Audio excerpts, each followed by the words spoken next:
मूंखे नबी साईं जी ज़िंदगी जो हिकिड़ो किस्सो यादि अचे थो त नबी साईं जॾहिं हिन दुनिया में इस्लाम खणी आया, असांजा नबी साईं हज़रत मोहम्मद मुस्तफ़ा सल्लल्लाहु अलैहि वसल्लम जॾहिं इस्लाम खणी आया त काफ़ी माण्हुनि जेका नबी साईं जे तबलीग जे हवाले सां इस्लाम खे क़बूल कयो, हर माण्हू इस्लाम क़बूल कयो।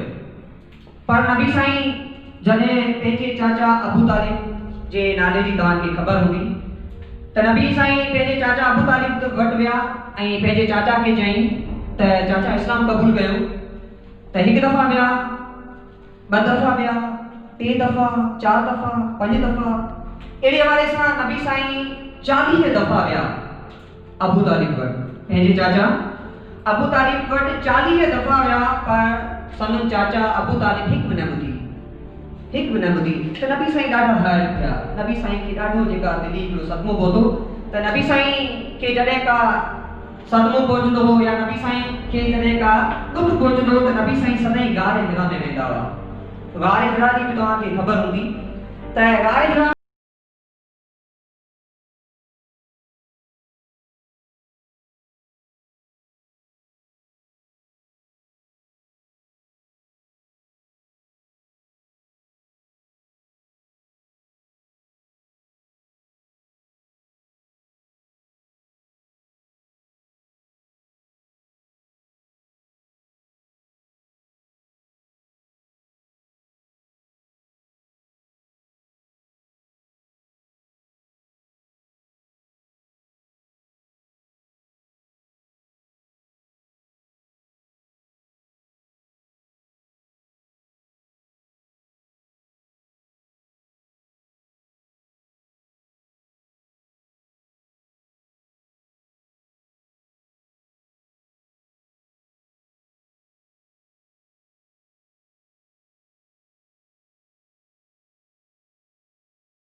वाले सां उहे निकिरण जी कोशिशि कंदा आहिनि ऐं मथां को जड़ी ॿिया ॾेढ वेठल हूंदा आहिनि जेके उन्हनि खे चवंदा आहिनि तव्हां कोन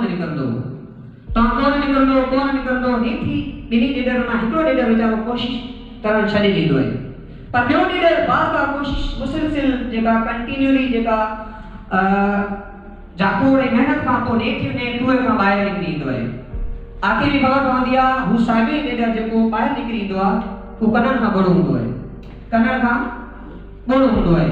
त प्यारा ॿारो इन मां मन इहो ज़ाहिर थिए थो दुनिया तव्हांखे घेराइण जी कोशिशि कंदी, असांखे अॻिते पंहिंजो पाण खे बाल्टी उछलाईंदो आहे ऐं बाल्टी जे ज़रिए नंढी एज जो ॿारो उन 14 साल जे ॿारे खे नेठि ॿाहिरि कढंदो आहे। त ॿाहिरि कढी ॿई ॿार घर वेंदा आहिनि ऐं साॻी ॻाल्हि पंहिंजे ॾाॾे खे ॿुधाईंदा आहिनि त ॾाॾा अॼु हीउ मुंहिंजो वॾो भाउ या दोस्त ईअं खूह में किरी पियो ऐं इन खे मुंहुं खूह सां ॿाहिरि कढियो। त इहा ॻाल्हि इन जे ॾाॾे खे ॾाढी अजीब लॻंदी आहे त 14 साल वारे ॿारे खे 7 साल वारो ॿारो खूह खां ॿाहिरि कीअं थो कढे। इहा ॻाल्हि तव्हांखे बि अजीब लॻंदी हूंदी त 14 साल वारो ॿारो उन जो वज़न ऐं 7 साल वारे ॿारे खे कीअं कढियो हूंदो। त इन जे ॾाॾे खे इहा ॻाल्हि अजीब लॻे थी, ॾाढो हैरत में पइजी वञे थो ऐं ॾाढो नेठि उन ॿारनि खे वठी ॻोठ जे हिकिड़े वॾे ॾाढे अकुलमंद जेका सियाणो जेका हूंदो उन वटि वेंदा आहिनि ऐं साॻिए ज़िकिर खूह जो उन सां कंदा आहिनि। त हूअ उन सां ॻाल्हि कंदा आहिनि ऐं हू ॾाढो हूंदो आहे, हू चवंदो बिल्कुलु थी सघे थो, इहो पॉसिबल आहे। इहो पॉसिबल आहे त 7 साल जो ॿारो 14 साल वारे ॿारे जी हेल्प करे सघे थो, उन खे खूह सां ॿाहिरि कढी सघे थो। चए थो जी, चए थो ईअं मुमकिन थियो, ईअं पॉसिबल थियो छाकाणि त उन ॿारे सां ॻाल्हाइण वारो केरु ई कोन हो। उन ॿार अच्छा माना हूअ हुनमें उन ॻाल्हि इहा कई त इन ॿारे सां ॻाल्हाइण वारो केरु कोन हो, ॿारे खे केरु चवण वारो कोन हो। त ॿारे पंहिंजा जेके एफर्ट्स जेके हुआ, ॿारे जेका पंहिंजूं जेके कोशिशूं हुयूं ऐं ॿारो पंहिंजो दिमाग़ यूज़ कयो।